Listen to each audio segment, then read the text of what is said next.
What's the difference between an NPDES permit and a stormwater permit? And which one do you actually need? If you've ever been confused about how these permits work or what they mean, you're not alone. In this video, I'll explain exactly how NPDES and stormwater permits are related and what you really need to focus on to stay compliant and avoid missing a critical piece of the puzzle.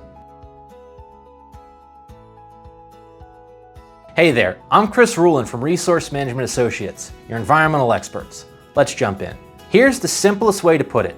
All stormwater permits are NPDES permits, but not all NPDES permits are stormwater permits. NPDES stands for the National Pollutant Discharge Elimination System. It's a federal program under the Clean Water Act that regulates discharges of pollutants to water bodies of the United States. That includes creeks, streams, lakes, ditches, storm drains, retention ponds, regulated aquifers, and even wetlands. So unless your facility is fully enclosed and sealed off from the world, stormwater is just a fact of life. Rain falls on your site, runs off surfaces like roofs, pavements, materials, and equipment, and it has to go somewhere.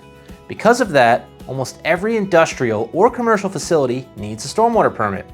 These fall under your state's version of the NPDES program.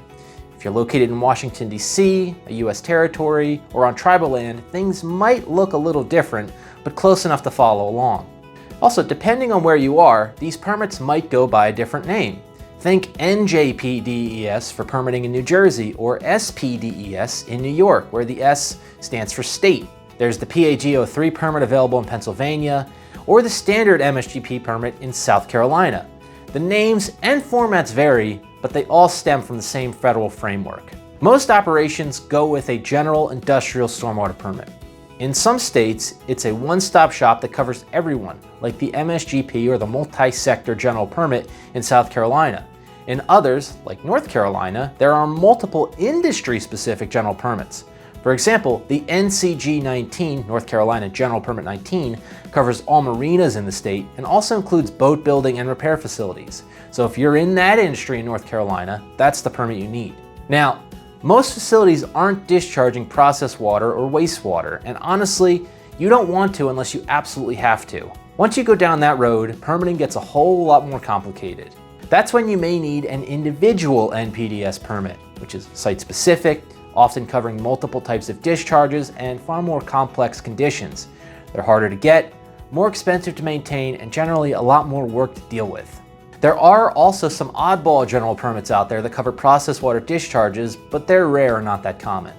On the flip side, there is something called a non-exposure certification, or a NEC or an NEC, which might go by something similar depending on your state. If you can prove that no industrial materials or operations are exposed to rain, meaning everything is stored and handled indoors, you may be able to avoid needing a stormwater permit altogether.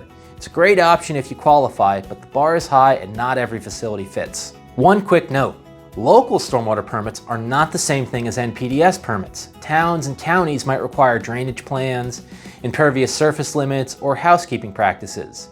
These are important for local water quality issues and zoning, but they don't replace the need for a stormwater permit under the state-run NPDES program.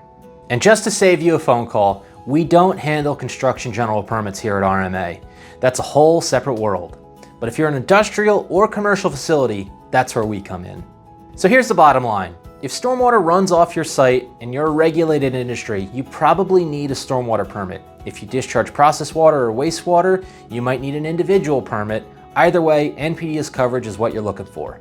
The details vary by state, but the principles are the same everywhere. Rain falls, water flows, and you're responsible for managing what happens next. In my time working here at RMA over the past decade, I have seen that most facilities just need a stormwater permit. They tend to call them stormwater permits. Yes, they are NPDES permits, but they tend to only discharge stormwater, hence the name stormwater permits. Not sure what kind of permit you need or whether you qualify for a simpler option? Don't guess. Reach out to us here at RMA and we'll help you figure it out quickly and accurately.